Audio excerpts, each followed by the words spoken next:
de moda, hermanos, esta semana? Y sí, sí, y sí, sí, ¿verdad? Es una frase que surge, de hecho estaba escuchando la historia de dónde la sacaron y resulta que hace 4 años hicieron un documental, un cortometraje para el Mundial de Qatar. No tuvo el auge o el éxito que está teniendo en el presente. Y sí, sí, y quiero aprovechar este título para que lo recuerden. Y sí, sí, ¿por qué? Porque muchas veces, hermanos, vivimos como cristianos una doble vida. Y piensen esto, muchas veces decimos que creemos en el Señor, que somos cristianos, que confiamos en su palabra, pero resulta que ni vamos a la palabra. Decimos, Señor, creo en tu palabra. Y les preguntas, ¿cuántas veces leíste la Biblia durante la semana? ¿Cuánto tiempo pasaste? Y resulta que no la abriste. De hecho, los domingos te viniste a la iglesia sin Biblia. O el domingo andas corriendo y buscando dónde encontrar la Biblia porque no tienes a bien, no tienes como prioridad leerla, pero decimos que somos cristianos. Y si sí, no la creemos y de verdad lo somos. Saben, hermanos, nuestros hechos demuestran muchas veces nuestra falta de compromiso, nuestra falta de fe.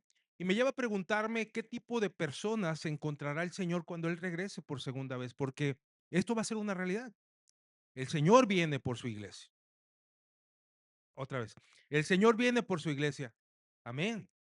Y lo estamos esperando. De hecho, el autor del Apocalipsis decía, ven Señor Jesús, lo esperaban desde hace 2000 años.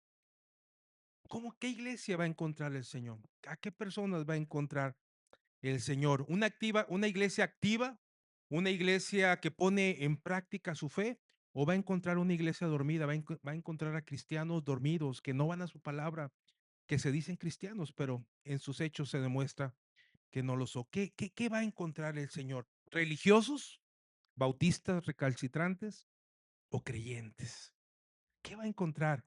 ¿Qué va a encontrar el Señor? ¿Qué tipo de creyente encontrará el Señor en mí? Hágase esa pregunta. ¿Qué va a encontrar el Señor en usted? ¿Qué va a encontrar el Señor en usted? Y vamos entrando de lleno al pasaje. Les decía versículos del 24 al 30. Y el primer punto que traigo es el siguiente. Y si sí vivo una fe consciente de quién soy, y si sí vivo una fe consciente de quién soy, miren lo que dice el pasaje, los primeros 6 versículos del 24 al 30. Lo tengo también aquí expuesto para que lo vean ahí en la NTV que voy a leer. Luego Jesús salió de Galilea y se dirigió al norte, a la región de Tiro. No quería que nadie supiera en qué casa se hospedaba, pero no pudo ocultarlo. Pongan atención a estos detalles del pasaje. Jesús no quería que nadie supiera dónde se hospedaba, pero no pudo ocultarlo. Enseguida, una mujer que había oído de él se acercó y cayó a sus pies. Su hijita estaba poseída por un espíritu maligno. 26. Y ella le suplicó que expulsara al demonio de su hija. Como la mujer era una gentil nacida en la región de Fenicia que está en Siria, Jesús le dijo, primero debo de alimentar a los hijos, a mi propia familia, es decir, a los judíos. No está bien tomar la comida de los hijos y arrojársela a los perros. Versículo 28. Es verdad, Señor, respondió ella, pero hasta a los perros que están debajo de la mesa se les permite comer las sobras del plato de los hijos. Buena respuesta, le dijo Jesús. Ahora vete a tu casa porque el demonio ha salido de tu hija. Cuando ella llegó a su casa, encontró a su hijita tranquila, recostada en la cama, y el demonio se había ido. Pregunta, pregúntese usted mismo, ¿vive una fe consciente de quién es usted? ¿Vive una fe consciente de quién soy? El pasaje nos dice que Jesús buscó un momento de quietud. Recordemos las escenas pasadas que hemos estado predicando los domingos pasados. Jesús venía de una actividad incesante, Jesús venía de una vorágine de acontecimientos que estaban sucediendo y Jesús también se cansaba, él era humano, 100% hombre, así como era 100% Dios, y necesitaba un tiempo de descanso. Pero sucedía algo que él no podía evitar. Cada vez estaba haciendo más famoso, cada vez estaba siendo más popular. De hecho, se le conoce a todo este tiempo, los estudiosos de la Biblia le han puesto a todo este tiempo el año de popularidad de Jesucristo. ¿Por qué? Porque se van a dar ustedes cuenta cuando lean los evangelios que donde quiera que iba la gente le reconocía. La gente había escuchado de él. La gente sabía de él y sabía de lo que era capaz de hacer. No existía el celular, no existían las redes sociales, no existía Instagram para que vieran lo que estaba haciendo Jesús, o un TikTok, o un Facebook, o lo que usted use. Sin embargo, de voz en voz, la gente hablaba acerca de Jesús. La gente decía lo que Jesús era capaz de hacer. Por eso era famoso. La gente le seguía debido a su fama. La gente le reconocía. Y de toda la gente que se le acercó, porque no nada más fue esta mujer que leímos, de toda la gente que se le acercó, el evangelista Marcos nos cuenta la historia de una de ellas. Jesús había acudido a la región norte de la tierra de Palestina, se llamaba Tiro, ¿verdad? Tiro y Sidón. Ya era una región no judía, era una región extranjera, habitada por extranjeros. Ahora, se le acerca una mujer que escuchó hablar de Jesús, que escuchó hablar del amor de Dios, que escuchó acerca de la misericordia de Jesús. Dice la historia que llegó la mujer, vio a Jesús y se postró delante de él. Noten algo, la petición era para algo de ella, es decir, para su cuerpo, no, ¿verdad? La petición era para alguien más, era para su hija. Y ella pide el favor para su hija. La historia nos dice que estaba poseída por un demonio, que estaba poseída por un demonio. Recordemos esto, la mujer vivía en una tierra gentil donde se adoraba al Dios verdadero. No, se adoraba a otros seres o a otras deidades que te llevan a esto, que te llevan a vivir presa de un demonio. Ahora, el vivir lejos del Señor, mis hermanos, es vivir adorando a otros dioses. Hoy tenemos dioses modernos. Les voy a poner ejemplos. El dinero, el dinero es un dios moderno. ¿Qué hace la gente por dinero? ¿Alguna idea? Matar. La gente mata. Hace algunos años, una familia de las más renombradas aquí en el área metropolitana de Monterrey, empresarios se estaban matando entre ellos por una herencia. Y decían las noticias que se disparaban. La gente llega a matar por su Dios. Vean, mucha gente que pasa tiempo con su Dios trabajo y puede decir, es que no puedo dejar de trabajar. ¿Y dónde pone sus prioridades? En el trabajo. Oye, pero Dios quiere que te acerques a Él, Dios quiere que le sirvas a Él. ¿Sabes que no tengo tiempo? Tengo mucho trabajo. ¿Cuál es su Dios, hermanos? El trabajo. Así como es el dinero, su Dios es el trabajo. O el Dios de la diversión. ¿Quiénes se apanicaron cuando dijeron que el partido de la selección iba a cambiar a las 12? Yo esperaba ver esto vacío, hermanos, sinceramente. Dije, híjole, qué tremendo. ¿Por qué? Porque para muchos su Dios es el fútbol. Para muchos su Dios es el evento de moda. Y digo, pongo este ejemplo del fútbol por no decir una carrera de carros para el que le guste la Fórmula Uno, o por no decir algo que te distraiga, la diversión. Para muchos de ellos están atados al mismo demonio, como estaba esta niña atada por un espíritu maligno, por un demonio. Mucha gente hoy vive atada a un demonio, a un Dios falso, a un Dios no verdadero, atado a ese tipo de situaciones. Ahora, esta mujer escuchó de Jesús, escuchó lo que Jesús podía hacer y no tuvo miedo y se acercó delante de Jesús. Ahora, cuando leemos el pasaje en primera instancia, la respuesta de Jesús pudiera parecernos grosera, fea. Noten ustedes el versículo 27, lo voy a volver a leer. Dice, Jesús le dijo, primero debo alimentar a los hijos, a mi propia familia, a los judíos. ¿No está bien tomar la comida de los hijos y arrojársela a quiénes, hermanos? Ah, caray, le dijo, ¿cómo le dijo a la mujer? Perra, perrita, para que no se diga tan feo, ¿verdad? En primera instancia, pareciera que el mensaje se escucha feo, porque la compara como un perro, ¿no? Como un perro faldero. Y pone el ejemplo, dicen algunos comentaristas que en aquella región había muchos perritos que hacían esto. Eran los perros falderos que los tenían en casa y ahí estaban para que cada migaja, cada sobra que cayera de la mesa, ahí iba el perrito y se lo comía, ¿no? Y lo compara en ese sentido. Pero la respuesta de la mujer, hermanos, muestra su fe. Esa fe puesta en un excelente lugar, en un buen lugar, más allá de una religión.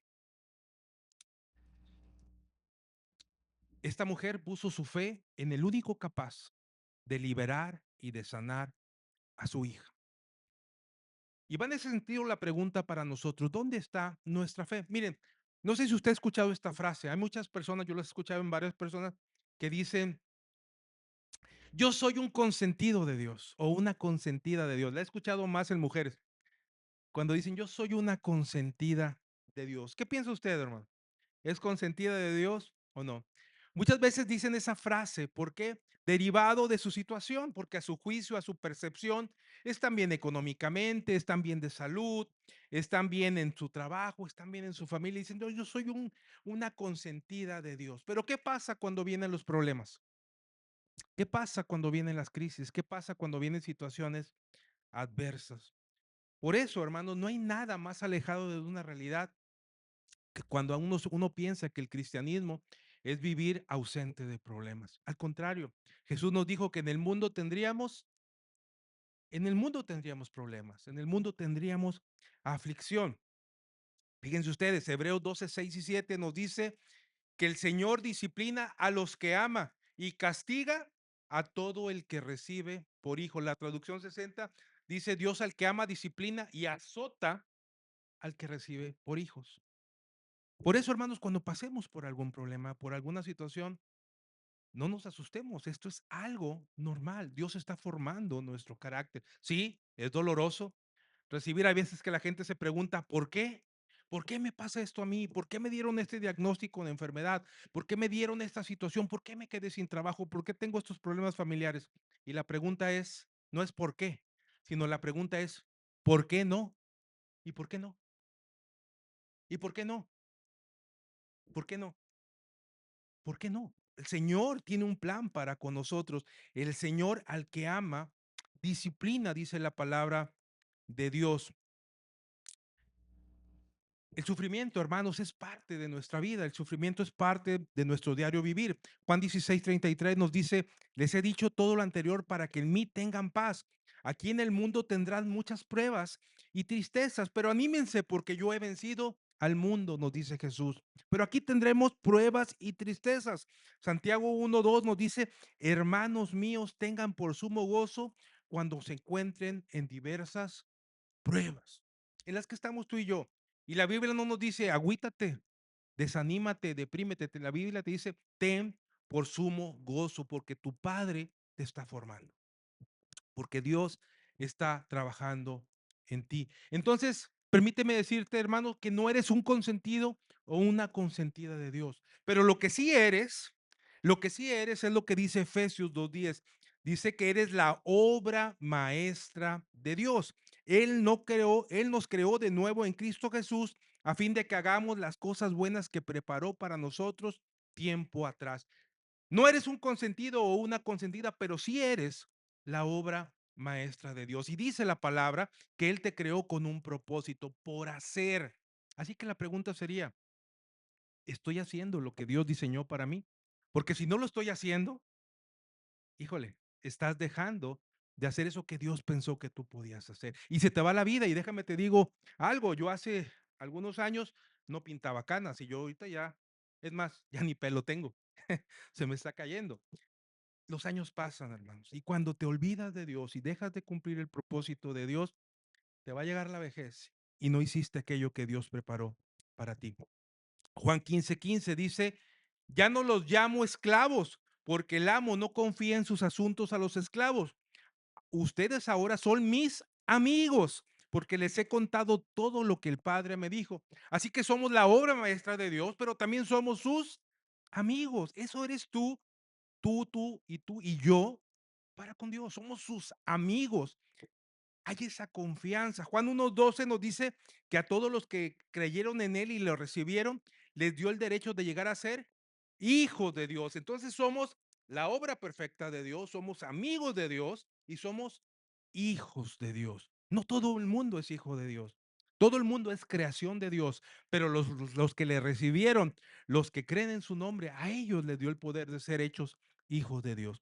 Y por último, segunda los Corintios 4:15 nos dice, porque no nos predicamos a nosotros mismos, sino a Cristo Jesús como Señor y a nosotros como siervos de ustedes. Que somos también la obra maestra de Dios, amigos, hijos, pero somos también siervos.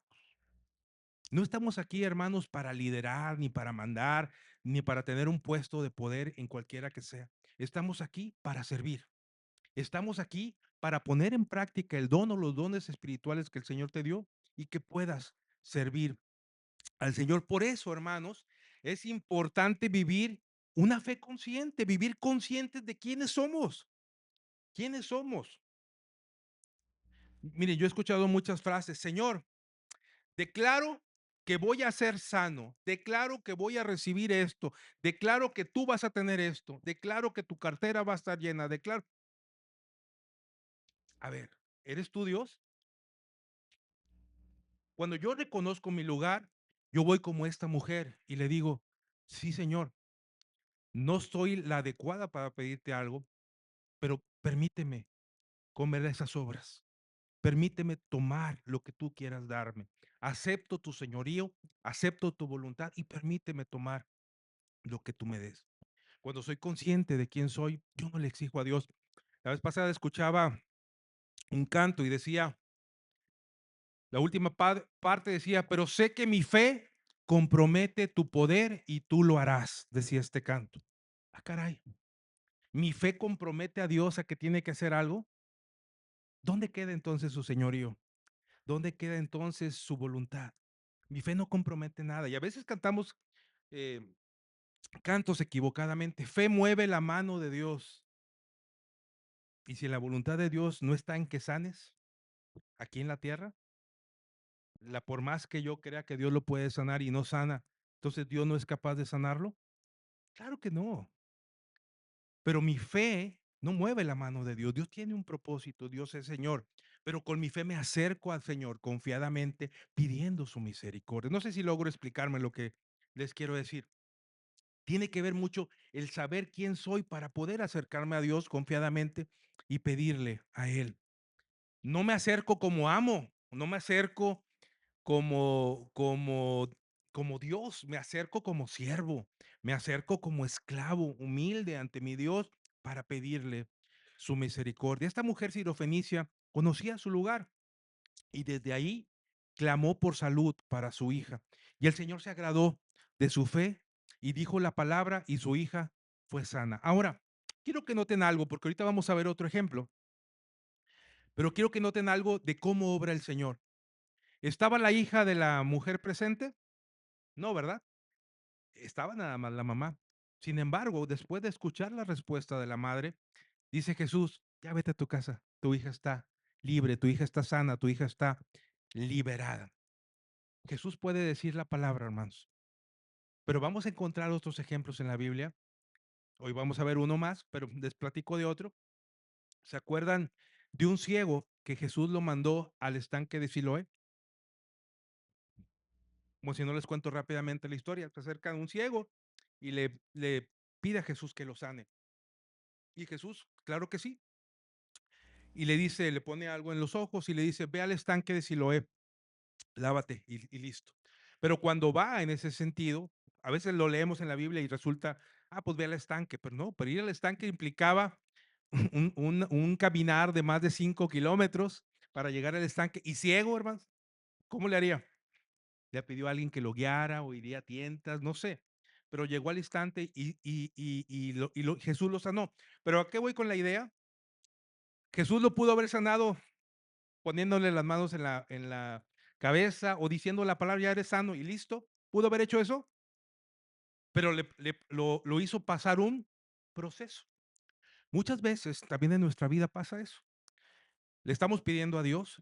pero a veces la respuesta no viene inmediatamente, viene a través de un proceso. Y sí, nos toca vivir un proceso de atención médica, un proceso de operaciones, un proceso de rehabilitaciones, un proceso de aquí o por allá. Yo recuerdo cuando tuve un accidente, eh, por allá del 2005, tuve un accidente aquí en mi mano, me estaba muriendo, me estaba desangrando. De hecho, a mi esposa le dijeron que iba a morir.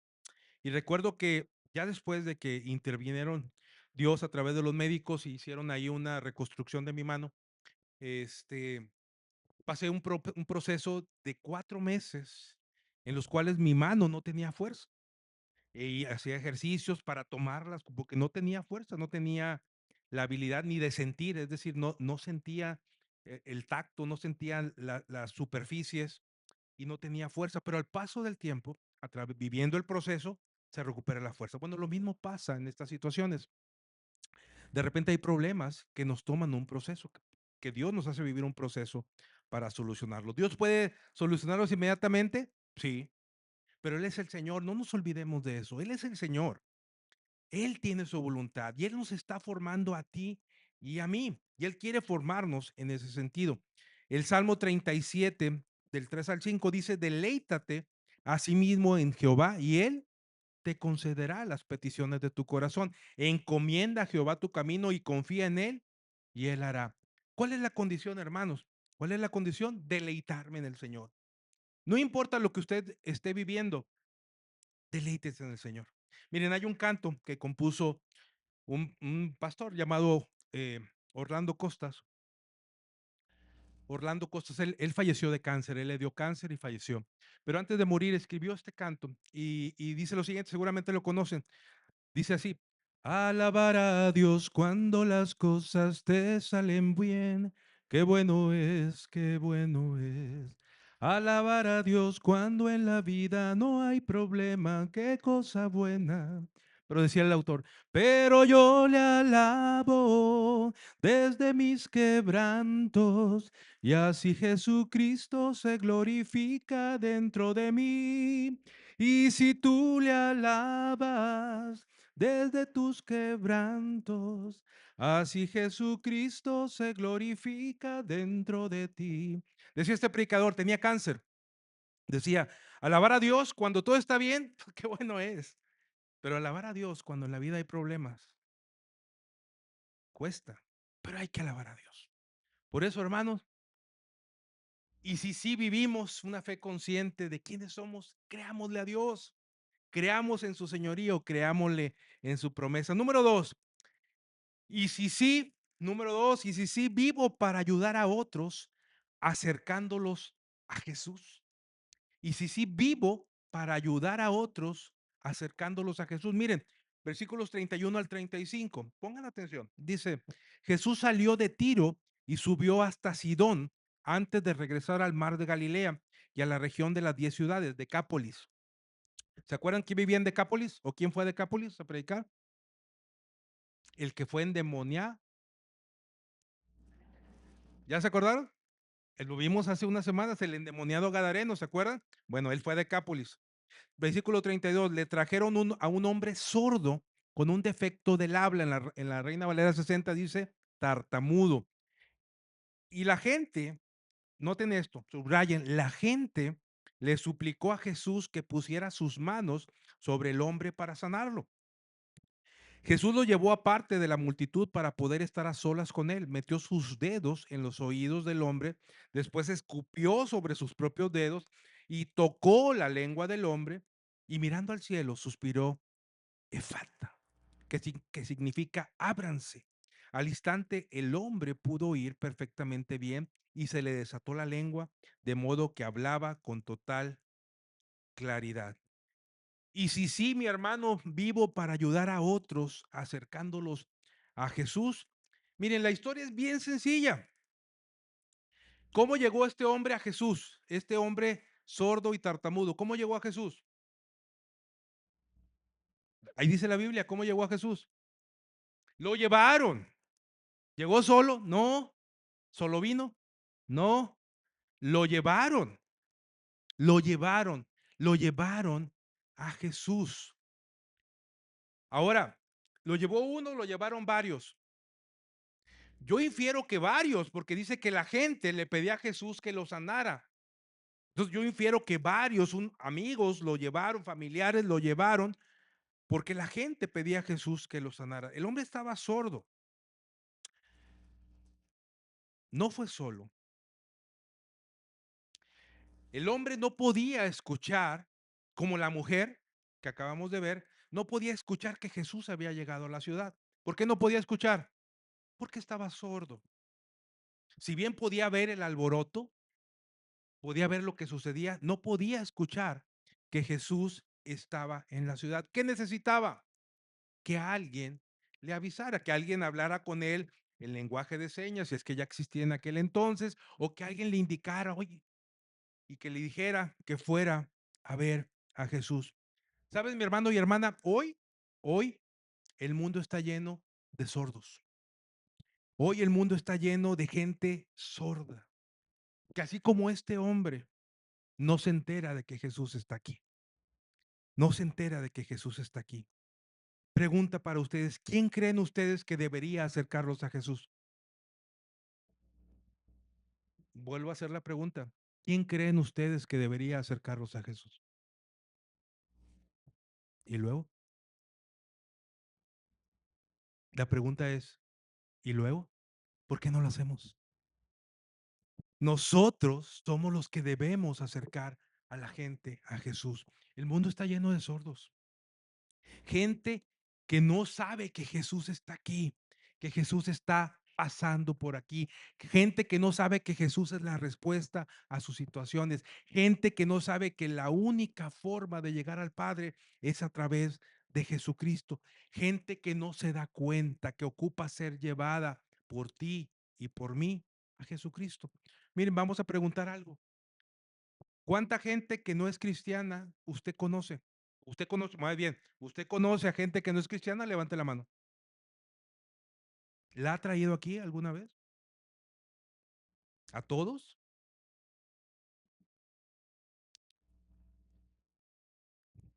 ¿Y si sí no la creemos, hermanos? ¿Y si sí creemos que debemos de vivir para ayudar a otros a acercarse a Jesús? ¿Y si sí no la creemos? Miren, acotándolo a nuestro entorno, en el área metropolitana de Monterrey habemos 5 millones, un poco más de personas que necesitan ser llevadas a Jesús para que sus vidas sean sanadas, así como este hombre en la historia. No hay otra solución. Esa gente de nuestro entorno necesita venir a Jesús. Miren, vamos a acotarlo todavía un poco más. ¿Cuántas personas viven en su calle, en su cuadra? ¿Cuántas casas hay? 10, 20 casas. Vamos a suponer que sea 20 casas. Por 5 personas en cada casa, ¿cuántos son? 100, al menos en su cuadra, que necesitan acercarse a Jesús. Para los que están en la escuela, ¿cuántos alumnos son sus compañeros o van a ser sus compañeros? Los que entran a la prepa, a la universidad, así superpobladas, al menos son 50, 60 alumnos que necesitan ser traídos a Jesús. ¿Con cuántos compañeros de trabajo convivimos diariamente? Cada uno de esos compañeros necesita ser llevado a Jesús. ¿Por qué cree que usted está ahí? Todos necesitan ser sanados por Jesucristo. Y si sí le creo al Señor y hago la parte que me corresponde acercándolos a Jesús, créeme, hermanos, estas sillas no estarían vacías. Hoy veo sillas vacías aquí. Y los de atrás pues le tienen miedo a las sillas de enfrente, por eso está lleno atrás y enfrente está vacío, acá está vacío. ¿Y si sí le creemos a Jesús?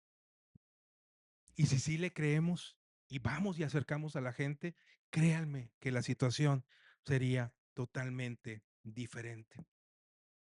Miren, hay ministerios que como no ha habido respuesta, no hemos arrancado. Cuando yo llegué aquí a la iglesia hace un año, les dije, uno de los planes de crecimiento para la iglesia es que vamos a tener grupos en casa, células. Pero ¿saben qué, hermanos? Hasta el día de hoy no hay ni un solo hogar que diga, pastor, yo quiero abrir mi casa para que se tengan estudios bíblicos. Y si sí le cree a Dios, y si sí le entrega su vida a Dios para decirle, Señor, tú me diste mi hogar, te ofrezco mi casa para que aquí se predique tu palabra. Y si sí lo hace, créanme, hermanos, que las cosas serían totalmente diferentes. Hoy no hay gente dispuesta a hacer eso. Hoy no hay gente dispuesta a hacer eso. Muchas veces, hermanos, en lugar de facilitadores para traer gente a Jesús, somos el estorbo y por eso la gente no viene a Jesús.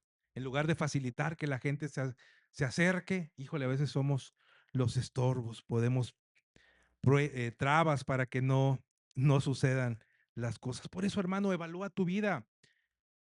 Estamos delante de la palabra de Dios. La palabra de Dios nos está hablando. Evalúa tu vida. ¿Qué necesitas? Tú y tú para creerle a Dios. ¿Qué necesitas para obedecer a Dios? La gente sabía lo que Jesús hacía. Tú sabes o dices saber lo que Jesús hace, o al menos lo que ha hecho en ti. Al menos deberías saberlo. Entonces, hermanos, si sabemos lo que Jesús puede hacer en la vida de las personas, ¿por qué no lo hacemos? ¿Por qué no acercamos a la gente a Jesús? Miren, un día cada uno de nosotros nos presentaremos delante del gran trono de Dios y daremos cuenta de nuestra vida. Algunos antes, otros después. Me refiero en el tiempo de nuestra muerte. Pero todos y cada uno de nosotros dice la Biblia que nos presentaremos delante del trono de Dios. Y te va a preguntar Jesús, ¿qué hiciste con tu vida? ¿Qué hiciste con Jesús? Va a haber alguno muy vivo que va a decir, no, yo te guardé en mi corazón y ahí me lo quedé. Como aquella palabra que dice, sabía que tú eras un Dios muy duro y que me ibas a exigir, entonces mejor lo guardé, lo escondí debajo de tierra. Te va a decir el Señor, híjole, no te di eso para esto, te di para que lo compartieras, te di para que hablaras de mi Hijo Jesucristo. ¿Cómo le vas a responder tú?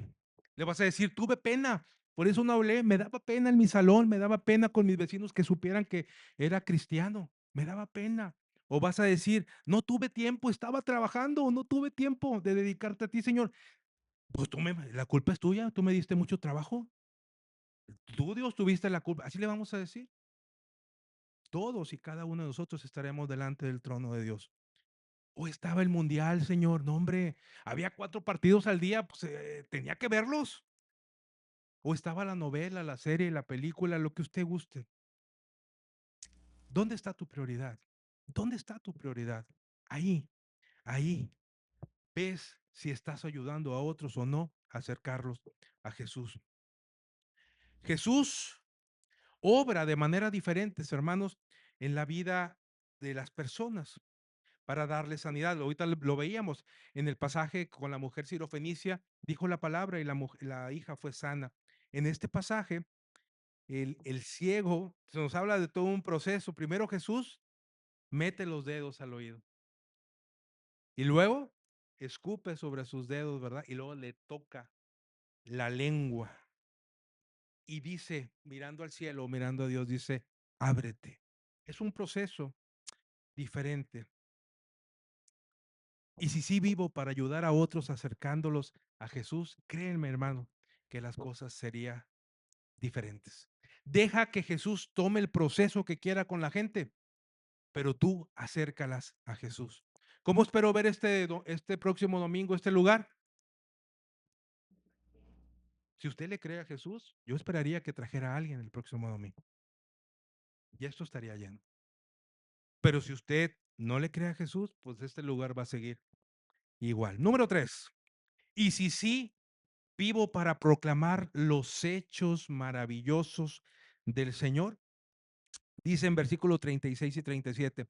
Jesús le dijo a la multitud que no le contaran a nadie. Pero cuanto más les pedía a Jesús que no lo hicieran, tanto más hacía correr la voz. Quedaron completamente asombrados y decían una y otra vez, todo lo que él hace es maravilloso, hasta hace oír a los sordos y da la capacidad de hablar al que no puede hacerlo. Leyendo estos versículos, hermanos, pareciera que somos muy obedientes. Aquí sí, permítanme felicitarlos. Somos muy obedientes. ¿Qué dice el Señor? Jesús dijo, no le digan a nadie. ¿Y qué hicimos nosotros? Ahí sí lo obedecemos, ¿verdad? No es que tú dices que no le digamos a nadie. Entonces ahí sí te obedezco. Híjole, debemos de ser como los otros. Dice que la gente, cuanto más le pedían que no lo hiciera, más corría la voz acerca de quién era Jesucristo y lo que hace en la vida de la persona, lo que hace en la vida de la persona. ¿Quién es Jesucristo, hermanos? ¿Quién es Jesucristo? Solo a través de él hay salvación y reconciliación. Lucas dice, porque el Hijo del Hombre no vino a buscar, mejor dicho, el Hijo del Hombre vino a buscar y a salvar lo que se había perdido. Ese es Jesucristo. Tan solo en él podemos encontrar salvación. ¿Quién es Jesucristo? El que vino a destruir las obras del enemigo. Primera carta de Juan dice, el Hijo de Dios se manifestó con este propósito para destruir las obras del diablo. ¿Quién es Jesucristo? El que rescata a muchos, porque el Hijo del Hombre no vino para ser servido, sino para servir y para dar su vida en rescate por muchos. ¿Quién es Jesucristo? El que da la vida eterna. Yo he venido para que tengan vida y la tengan en abundancia. ¿Quién es Jesucristo? La luz para el mundo. Yo, la luz, dice Jesús, he venido al mundo para que todo el que cree en mí no permanezca en tinieblas. ¿Quién es Jesucristo? El que cumple la voluntad de su Padre. Porque he descendido del cielo, dice Jesús, no para hacer mi voluntad, sino la voluntad del que me envió. Mi hermano y mi hermana, como el apóstol Pedro, como el apóstol Juan, usted y yo deberíamos responder igual, que no podríamos dejar de decir lo que hemos visto y oído. ¿Qué ha hecho Jesús en su vida? ¿Qué ha hecho Jesús en su vida? Muchas cosas, sí. ¿Son cosas maravillosas? Les aseguro que sí.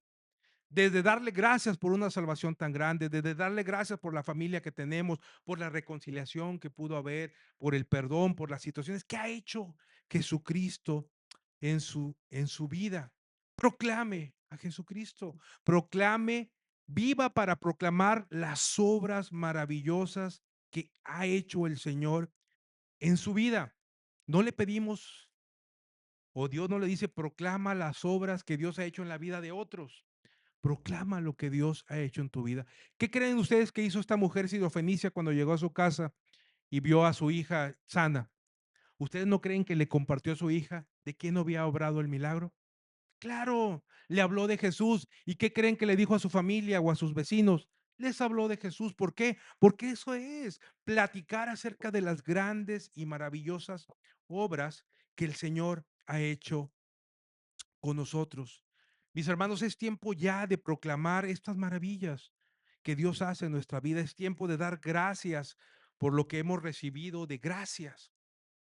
Dar de gracia lo que recibimos de gracia. Es tiempo de proclamar lo que el Señor ha hecho en mí y en ti. Hay muchas formas acerca de compartir el Evangelio el día de hoy. Una es la manera tradicional, hablando de uno a uno con la gente que nos topemos, nuestros amigos, vecinos, familia, con la gente que nos topamos en la calle. Pero hay otras formas de hacerlo. Todos los días, o casi todos los días, usted recibe un devocional que envío yo. ¿Qué puede usted hacer? Compártalo, compártalo. ¿Con quién? Con sus conocidos, compártalo. Oye, no todos lo van a leer, no importa, pero el que lo lea, reciba. Yo quiero que salgan, ahorita terminando el culto, no ahorita, vean el mural que hizo nuestro hermano Luis y su familia aquí atrás. Tómese una foto con, ahí en el mural y compártalo. A todas las personas que yo les he mostrado el mural, me dicen gracias a Dios. Gracias a Dios. Qué bonito, gracias a Dios. ¿Por qué? Porque se está compartiendo la palabra. Comparta devocionales, comparta publicaciones. En todas las semanas, hermanos, se publica el video en YouTube de la predicación. ¿Qué puede hacer usted? Comparta el enlace para que la gente escuche. Muchos no escucharán, sí, muchos no escucharán, pero el que lo escuche, yo confío en la palabra de Dios que dice que su palabra no vuelve vacía y a alguien le va a hacer bien. Cuando compartimos de qué se va a predicar el domingo, compártalo. Yo de repente publico la imagen, por ejemplo, publiqué el inicio de esta presentación y pongo el título, invitamos a la iglesia y veo pocas veces que se comparte. ¿Por qué no los miembros de la iglesia lo toman y lo comparten? Pónganlo en su muro o les da pena. ¿Por qué no lo ponen en su muro? Comparta, proclame las grandes maravillas, que la gente conozca de Cristo, que la gente sepa que usted es cristiano. Necesitamos tomar la decisión, mis hermanos, y realmente vivir para proclamar la gloria, las obras maravillosas que el Señor ha hecho en nosotros. ¿Cómo deseas vivir? Quizás no lo has hecho antes, pero ¿cómo deseas vivir de ahora en adelante? ¿Quieres decirle a Dios, sí, me comprometo contigo? ¿O quieres que sigan pasando los años y no responderle a Dios? La vida del hombre, hermano, la Biblia dice que es corta, es corta. Algunos ya estamos ahí muy cerca de la edad que marca la palabra de Dios. No permitamos que pase un día más sin que nosotros podamos responderle a Dios. Concluyendo, y si sí vivo una fe consciente de quién soy, y si sí vivo para ayudar a otros acercándolos a Jesús, y si sí vivo para proclamar los hechos maravillosos del Señor, tomemos la decisión, hermanos. Y voy a orar y aprovechemos esta oración. Hoy vamos a recordar la muerte, la resurrección de Jesucristo y su segunda venida a través de la cena del Señor. Póngase a cuentas con Dios.